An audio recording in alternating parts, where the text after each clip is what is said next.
Wagner era mau caráter mesmo? A gente já sabe da questão do antissemitismo, mas tem tantas outras coisas. Você vai saber de tudo sob os olhos de Liszt hoje, que foi uma das pessoas que mais o defendeu e ele o decepcionou profundamente. Fica até o final para você saber de tudo.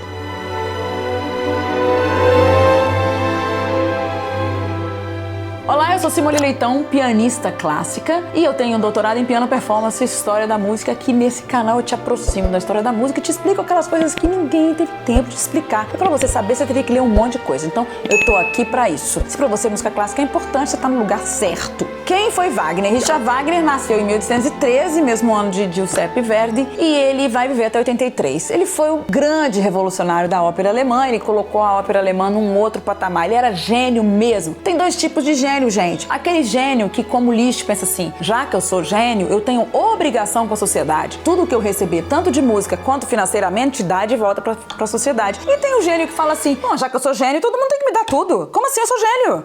Me dá seu dinheiro aí. A história de Wagner é mais ou menos assim. Ele tem essa postura. Eu não vou contar a história toda hoje. Eu vou ficar num ponto que muita gente fala, que é a relação de Wagner, Cosima, filha de Liszt, e Hans von Bülow. Imagina você, dá atenção pra uma pessoa, protege financeiramente, musicalmente, promove aquela pessoa até não poder mais. Você é o músico mais influente, mais poderoso da Europa, e você pega aquele compositor e fala: não, eu vou promover, vou pegar minha orquestra, você vai tocar sua música, e depois essa pessoa te trai, sabe, com o seu melhor aluno e a sua filha. Foi isso que aconteceu. Wagner era unha e carne com Liszt, apesar de não conviverem muito, porque Wagner, durante o tempo que Liszt era o Kapellmeister de Weimar, Wagner estava em exílio da Alemanha porque ele tinha aprontado tanto na Alemanha, que a história também é longa, que ele teve que ficar fora, ele teve que morar na Suíça, não podia morar na Alemanha. Mas mesmo assim, Liszt estava sempre colocando as obras de Wagner em primeiro lugar lá na orquestra dele, que ele tinha em Weimar. Acontece que em Weimar, Liszt também tinha essa casa enorme,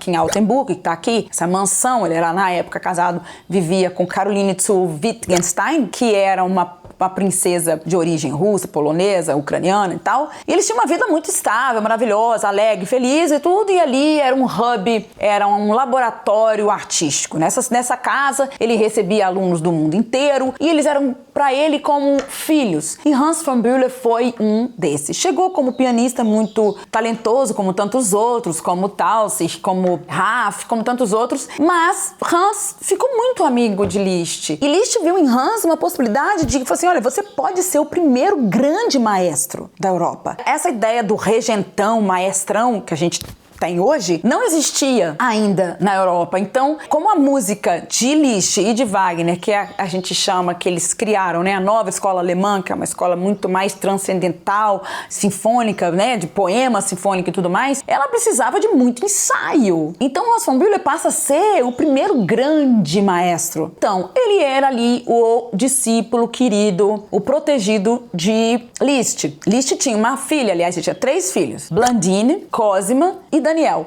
Os 3 eram filhos do primeiro relacionamento dele, Marie Dagout, que morava na França. Bom, esses filhos viviam na França, mas iam muito lá vê-lo. Viviam não com a mãe, viviam com a mãe dele e a governanta, que a própria Caroline falou assim: olha, tem que ser essa governanta aqui. Uma governanta que, na verdade, cuidou dela quando ela era criança. Viviam uma vida muito cara. Liszt pagava por tudo isso, ainda todas as filhas, e o filho tinha investimentos só para eles. As filhas tinham os dotes e tudo mais. Ao mesmo tempo, Wagner vivia pedindo dinheiro, não é emprestado não, dinheiro mesmo. Olha que eu tô aqui, preciso de alugar uma casa, tô aqui nessa cidade, eu tô aqui na Suíça, eu preciso preciso viver bem. E Liszt mandava dinheiro pra ele, loucura. Nesse ínterim, Hans conhece Cosima, que já conhecia Wagner, sempre teve uma admiração por Wagner. E os dois se casam, ela tem 20 anos e ela vai morar com ele em Berlim. Foi Liszt que conseguiu pra ele a posição de maestro lá em Berlim, na Filarmônica de Berlim. Ele vai morar com a mãe também dele, gente, que tristeza também, isso aí foi o início do fim, né? Que a mãe dele vai morar com o casal. No início, tudo bem, muita dificuldade, eles viveram com o dinheiro da Cosima,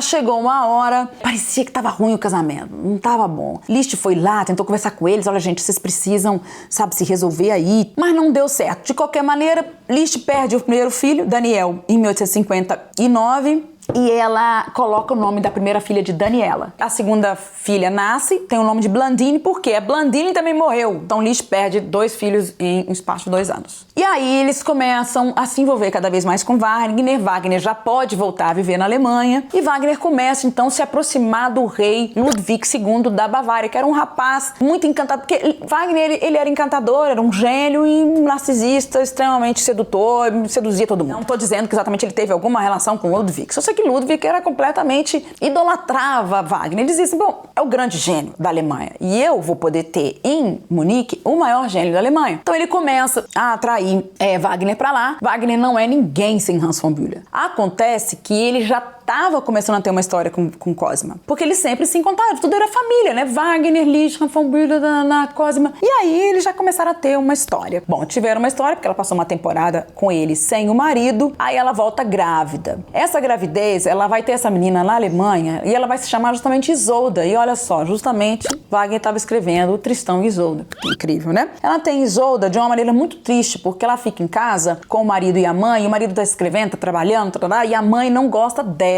Ela fica sozinha no quarto, ela tem a filha sozinha. Começam as dores de parto, ninguém nem vai lá ver ela. Achei essa história horrorosa. Aí você começa a entender por que ela fala assim, eu não quero ficar com esse cara. E aí vem a parteira, ela tem a filha, tal. Durante muitos anos, Hans von Bülow achou que Isolda era a filha dele, mas ela era a filha de Wagner. E aí começa realmente a parte mais intensa, porque todo mundo muda pra Munique. Afinal de contas, é lá que tem o dinheiro pra obra de Wagner. E Hans von Bülow tá trabalhando para ele. Ele consegue a posição de maestro dessa orquestra, estão preparando com o dinheiro da Bavária, e não era pouco dinheiro não. Como é que Wagner vivia? Numa mansão suntuosa, os melhores decoradores da Europa, as roupas dele eram feitas por figurinistas que só iam vestir reis e rainhas, ele vivia, gastava o dinheiro todo, e o casal Hans von Bülow e Cosima, com as 3 crianças, viviam numa casa pequena, porque afinal de contas ele era o maestro que estava regendo a orquestra que ia fazer coro e tal, e artistas e solistas que iam mostrar Isolda, Tristão e Isolda pela primeira vez. Tristão e Isolda foi premiado dia 10 de junho de 1865. Pela primeira vez, o mundo ouviu essa grande ópera. Só que isso aí foi um trabalho de muito tempo, de vários meses. Bom, eles viviam nessa casa modesta, enquanto o Hans estava regendo a orquestra para Wagner, ela estava na casa de Wagner cuidando dos empregados, de ver se estava tudo certo, se a cama estava certa. Enfim, ela era a governanta da casa de Wagner. E, evidentemente, sempre que Wagner chegava, eles tinham a chance de ficar juntos. Nessa temporada, acontece um monte de coisa, inclusive Wagner começa a passar por situações de pessoas perseguindo ele na cidade, óbvio, todo mundo já estava percebendo. Os conselheiros do rei falaram assim, esse trio aí não dá, entendeu? É uma pouca vergonha danada, e ainda por cima, esse cara tá acabando com os cofres da Bavária. O rei Ludwig II é o cara que fez aquele castelo da Branca de Neve. Sabe aquele castelo aqui? Esse é o verdadeiro castelo. Você vê, era esse cara. Ele ficou sabendo e foi cutucar, porque ele era desse tipo de fazer esse tipo de coisa. Wagner resolve cutucar as pessoas que estavam falando mal dele e escreve uma carta aberta para o rei no jornal. E a determinado ponto ele falou assim, meu garoto, você me conhece, eu sou o seu gênio preferido. Isso mostra uma intimidade absurda com o rei, falta de respeito. E no início o rei falou, tudo bem, então. Mas os conselheiros falaram assim, não, você não pode aceitar isso, ele tem que mandar embora, Não, deixa Tristão e Isolda acontecer. Tristão e Isolda aconteceu debaixo de muita confusão, porque a soprano Malvina, ela passou mal 2 dias antes, não conseguiu cantar, tiveram que adiar por quase um mês. Quando aconteceu com plateia vazia, porque ia acontecer só com gente muito importante antes, mas não rolou, porque daí todo mundo foi embora, ninguém ia poder ficar lá toda a vida esperando. E aí logo depois me morre justamente o tenor, confusão. E mais tarde essa Malvina resolve seduzir Wagner, mas isso é uma outra história. Aí eles vão ficando todos ali, as perseguições começam com ele começa a perceber que ele vai ser mandado embora e fala, opa, peraí, mexi em vespeiro, acho que eu fui longe demais. Escreve uma carta, o rei não o recebe, ele escreve uma carta desesperada falando assim, cara, eu preciso de $4 milhões. Não $4 milhões, na época era um valor X que hoje seria $4 milhões. Sendo que 1.600.000 eu quero cash, porque eu preciso agora. Por que ele tava vendo? Ele tava vendo que ele ia ter que sair, ele ia ter que ir embora, e ele nunca tinha dinheiro, porque ele gastava tudo e mais o dinheiro dos outros. Pois o cara não respondia, sabe o que ele fez? Ele mandou Cosima ir lá lá, grávida da segunda filha dele, Eva, nisso, o Hans trabalhando. Ela foi lá pedir pro rei e eles pagaram ela em moedas. Então ela tinha um monte de saco de moeda pesada pra levar, pra arranjar ajuda, confusão, porque Wagner, ele era esse tipo de gente. Eu não sei nem classificar. Eu tô dizendo que tá certo, Hans von Bülow tinha um relacionamento estranho, botava a mãe pra dentro da casa deles, né? Atrapalhava, perseguia a menina. Mas por outro lado, cara, olha Wagner. Aí eles pegam esse dinheiro e ela fala pra Hans, olha, eu tenho que ajudar Wagner porque ele tem que ir embora, que ele tem que ir pra Suíça. Aí ele vai pra Suíça. E aí os dois lá, primeiro, entram num hotel maravilhoso, incrível. Depois, ela fala assim, não, peraí, a gente precisa de uma casa, né? E Hans lá, faz de conta que eu tenho uma mulher, né? Aí ele olha uma mansão e fala assim, não, eu gostei dessa mansão, eu gostei dela, vou alugar essa casa. Aí aluga a casa. E eu não sei como que esse dinheiro evapora e chega uma hora que ele começa a pedir o príncipe, o rei, eu preciso de mais dinheiro. Ele mandava mesmo assim o salário, tal. Ela não voltava nunca e Hans, dedicado lá já a outras obras de outros compositores, uma hora ela fala assim pra ele, olha, eu tô aqui, tinha uma meia-irmã, filha da mãe, que morava na França, que era muito amiga dela e de Hans. Eu vou viajar com ela pra Itália, você pode me dar dinheiro que eu tô sem dinheiro pra ir? Ele manda, pois ela não viaja com a irmã, ela viaja com Wagner. Aí ele fica sabendo, depois de muito tempo, pelos jornais, que Wagner e Cosima foram vistos lá na Itália, num evento. Wagner e sua amante, filha de Liszt, estão aqui. Ele vê aquilo e fala, não, agora já foi de longe demais. Foi longe demais. Ele avisa a irmã dela, manda uma carta emocionada dizendo, olha, eu sei que você não estava com ela usou o seu nome, é uma tristeza, mas eu vou ter que me desvencilhar. Ele era protestante, Wagner também era, mas o pai dela era super católico. Os protestantes aceitam divórcio, os católicos não. Então tudo isso para dizer que era um sofrimento muito maior ainda para Liszt, que estava em Roma vivendo como abade, mas também grande professor e tudo mais. Pois Liszt tenta falar com o Cosima, manda uma carta enorme para ele, para com isso, você tem que parar com isso, você não pode separar, ele é seu marido. Já tinha tentado fazer uma reunião com os dois, viajado com os dois, mas os dois não se bicavam bem, já não estavam mais se falando. Aí Hans não aceita continuar em Munique, volta para Berlim, o rei volta e fala, por favor, continua, você é ótimo, você é nosso melhor maestro. Não, eu vou para Berlim, refaz a vida, desfaz o casamento, ele até reencontra ela, só que ela tá grávida, de novo, de Siegfried. Óbvio, Lulante que não é dele, ele já sabia que Eva não era dele. Todo mundo fazendo piada dele, ele volta para Berlim, fica deprimido, se reinventa, vê que precisa pagar pela vida das filhas, tudo tinha despesa. E aí ele toma uma decisão fantástica, ele fala assim, eu vou passar 2 anos nos Estados Unidos, fazendo recital de piano, dando aula, regendo quando puder, porque lá tinha muito dinheiro e qualquer pessoa que chegasse da Europa, ainda mais ligado à Liszt, ia ter muitos serviços. Ele fez uma conta, quanto que eu preciso para pagar tudo das minhas filhas e deixar para elas um dote. Então ele foi lá e fez esse dinheiro em 2 anos. Voltou, sempre tratou bem Cosima se separa em 1870 dele e depois logo se casa com Wagner. E vai se dedicar a Wagner até o final da vida. Ela vai viver até 1930, ela vive até os 91 anos. O que acontece com Liszt? Falei tudo isso para falar que Liszt se decepcionou. Antes de toda essa confusão acontecer, de ter o divórcio e tudo mais, ela só estava